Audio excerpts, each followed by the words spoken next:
आप देख रहे हैं डिफरेंट यूनिक क्लासेस, जहां पर आपको मैथ के सवालों को सबसे अलग तरीके, डिफरेंट एंड यूनिक तरीके समझाया जाता है। सवाल में देखो, सिंपल इंस्टेंट का क्वेश्चन है, बहुत ज्यादा इजी क्वेश्चन है, लेकिन आपके लिए सबसे ज्यादा हार्ड होगा। पता है क्यों? क्योंकि आपने कभी अपनी लाइफ में मैथ के क्वेश्चनों को समझने की कोशिश नहीं की है। सिर्फ और सिर्फ फॉर्मूला याद की है, ट्रिक याद की है, शॉर्टकट याद की है। बस सवाल देखते हो, फॉर्मूला लगाते हो, ट्रिक लगाते हो, सवाल को सॉल्व कर देते हो, बट कभी आपने सवाल को समझने की कोशिश नहीं की है ना। एक प्रॉब्लम होती है, जब आपने किसी को समझता नहीं है तो फिर आगे चल के प्रॉब्लम आती है ना। अगर आप भी मैथ को स्टार्टिंग से समझते हुए चलते तो आज आपको मैथ में कोई प्रॉब्लम नहीं आती। आपको दे रखा है in what time will the simple instant of weight 3/4 of the principal at 7.5% per annum. Question को देखो, हमेशा आपको स्टेप में डिवाइड करना है। उसकी एक एक बात को अलग अलग करके लिखना है। कभी भी उसकी सारी बातों को मिक्स मत कर देना, वरना कुछ भी आपके समझ में नहीं आएगा। अब आप ये बताओ, आपको 10 बातें बताई हैं और एक एक करके बात बताइए, तब आपको अच्छे समझ में आ गया। सारी बातें एक ही बार में बता दी है ना।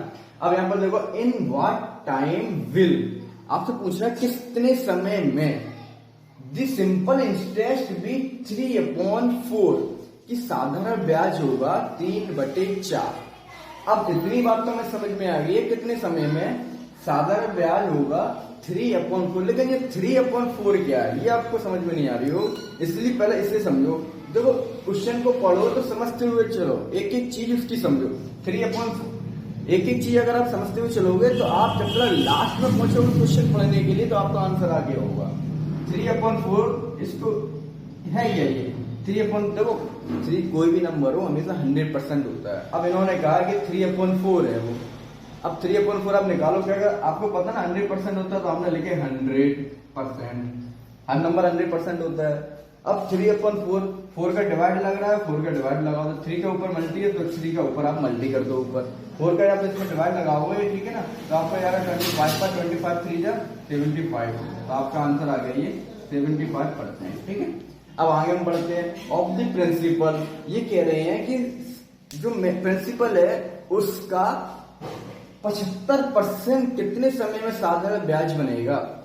Eight 7.5% per annum. अगर वार्षिक दर इसकी 7.5% है, एक साल में अगर आपको 7.5% देना पड़ रहा है, तो आप खुद बता सकते हो जब एक साल में 7.5% देना पड़ रहा है तब 75% कितने सालों में देना पड़ेगा? 75% आपका हो गया 10 ईयर।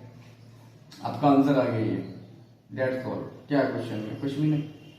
आपको करना क्या है, सबसे पहले इसको समझना होगा 3/4 का मतलब क्या है। 3/4 का मतलब हुआ आपका 75%। एक साल में आपको देना पड़ रहा है 7.5%। एक साल में 7.5% है, 2 साल में आपको कितना हुआ? 15%। 4 साल में कितना हुआ? 30। 6 साल में कितना हुआ? 45। और 8 साल में कितना हुआ आपका? 60। और 10 साल में आपको कितना हुआ? 75%। इसलिए इसका आंसर आ गया आपका फ्रेंड 75%। ठीक फ्रेंड, कोई भी मैथ का क्वेश्चन हो सारे इजी होते हैं, बस आपको सवाल को समझने की कुछ जरूरत है। अगर आप किसी चीज को समझोगे नहीं तो आपको वो कुछ भी समझ में नहीं आएगी। एक बार समझने की ट्राई करो, फिर हर चीज आपके लिए इजी बन जाएगी। सिर्फ सवाल की बात नहीं है।